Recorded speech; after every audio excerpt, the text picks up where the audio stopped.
घरेलू हिंसा से महिला संरक्षण अधिनियम 2005, the protection of women from domestic violence act 2005, यह एक्ट नंबर 43 है और 13 सितंबर 2005 को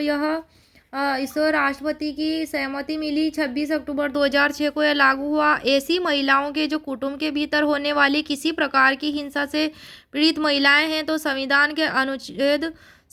अधीन प्रत्याभूत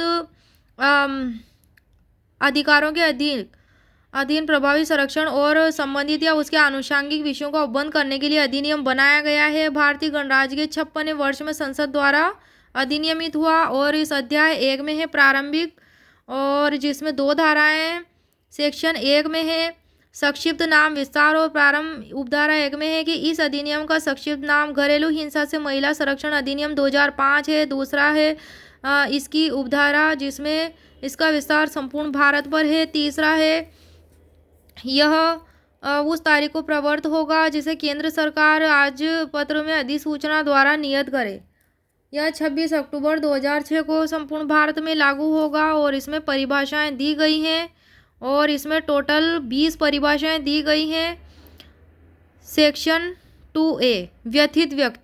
व्यथित व्यक्ति से कोई ऐसी महिला अभिप्रेत है जो प्रत्यर्थी की घरेलू नातेदारी में है या रही है और जिसका अभिकथन है कि वह प्रत्यर्थी द्वारा किसी घरेलू हिंसा का शिकार रही हैं। सेक्शन 2B जिसमें बालक से कोई ऐसा व्यक्ति अभिप्रेत है जो 18 वर्ष से कम आयु का है जिसके अंतर्गत कोई दत्तक, सौतेला या पोषित बालक शामिल है। सेक्शन 2C में है प्रतिकर आदेश कंपेंसेशन ऑर्डर जो धारा 22 के निबंधनों के अनुसार अनुदत्त कोई आदेश अभिप्रेत है। सेक्शन 2D में है अभिरक्षा आदेश, धारा 21 के निबंधनों के अनुसार अनुदत्त कोई आदेश अभिप्रेत है। और धारा 2E में है domestic incident report custody order. 2E में डोमेस्टिक इंसिडेंट रिपोर्ट घरेलू घटना रिपोर्ट से ऐसी रिपोर्ट अभिप्रेत है जो किसी व्यतीत व्यक्ति से घरेलू हिंसा की किसी शिकायत की प्राप्ति पर विहित रूप में तैयार की गई है।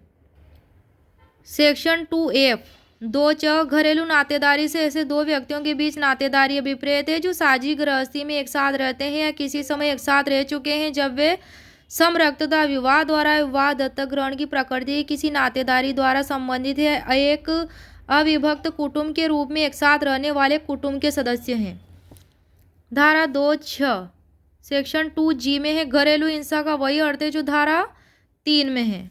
और धारा 2(j) में है दहेज का वही अर्थ होगा जो दहेज प्रतिषेध अधिनियम 1961 की धारा 2 में है। और धारा 2(j) में है मजिस्ट्रेट से उस क्षेत्र पर जिसमें व्यतीत व्यक्ति अस्थायी रूप से अन्यथा निवास करता है या जिसमें प्रत्यर्थी निवास करता है या जिसमें घरेलू हिंसा का होना अभिकथित है CRPC के अधीन अधिकारिता का प्रयोग करने वाला यथास्थिति प्रथम वर्ग न्यायिक मजिस्ट्रेट या महानगर मजिस्ट्रेट अभिप्रेत है। धारा 2(j) सेक्शन 2J चिकित्सकीय सुविधा से ऐसी सुविधा अभिप्रेत है जो इस एक्ट के प्रयोजनों के लिए स्टेट गवर्नमेंट चिकित्सकीय सुविधा नोटिफाई करे। धारा 2(ट) में है धनी अनुतोष मॉनेटरी रिलीफ में ऐसा प्रतिकर अभिप्रेत है जिसके लिए कोई मजिस्ट्रेट घरेलू हिंसा के परिणाम स्वरूप व्यतीत व्यक्ति द्वारा उपगत व्ययों और सहन की गई हानियों को पूरा करने के लिए इस अधिनियम के अधीन किसी अनुतोष की इप्सा करने वाले आवेदन की सुनवाई के दौरान किसी प्रक्रम पर व्यतीत व्यक्ति को संदाय करने के लिए प्रत्यर्थी को आदेश दे सकेगा। धारा 2(ठ) में है नोटिफिकेशन अधिसूचना से राजपत्र में प्रकाशित कोई अधिसूचना अभिप्रेत है जो अधिसूचित पद का तदनुसार अर्थ लगाया जाएगा। धारा 2(ड) में 2AM विहित से इस अधिनियम के अधीन बनाए गए नियमों द्वारा विहित अभिप्रेत है। धारा 2(ढ) में है संरक्षण अधिकारी 2AN में प्रोटेक्शन ऑफिसर जो धारा 8 की उपधारा 1 के अधीन राज्य सरकार द्वारा नियुक्त कोई अधिकारी अभिप्रेत है। धारा 2(ण) में है संरक्षण आदेश सेक्शन 2O में प्रोटेक्शन ऑफिसर धारा 18 के निबंधनों के अनुसार किया गया कोई आदेश अभिप्रेत है। धारा 2(त) में है निवास आदेश से धारा 19 की उपधारा 1 के निबंधनों के अनुसार दिया गया कोई आदेश अभिप्रेत है। धारा 2(थ)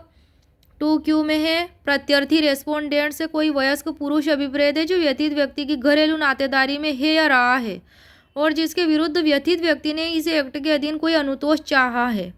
कोई रिलीफ चाहा है, लेकिन इसके परंतु में है कि व्यथित व्यक्ति पत्नी या विवाह की प्रकृति की किसी नातेदारी में रहने वाली कोई महिला भी पति या पुरुष भागीदार के किसी नातेदार के विरुद्ध शिकायत फाइल कर सकती है। धारा 2 में है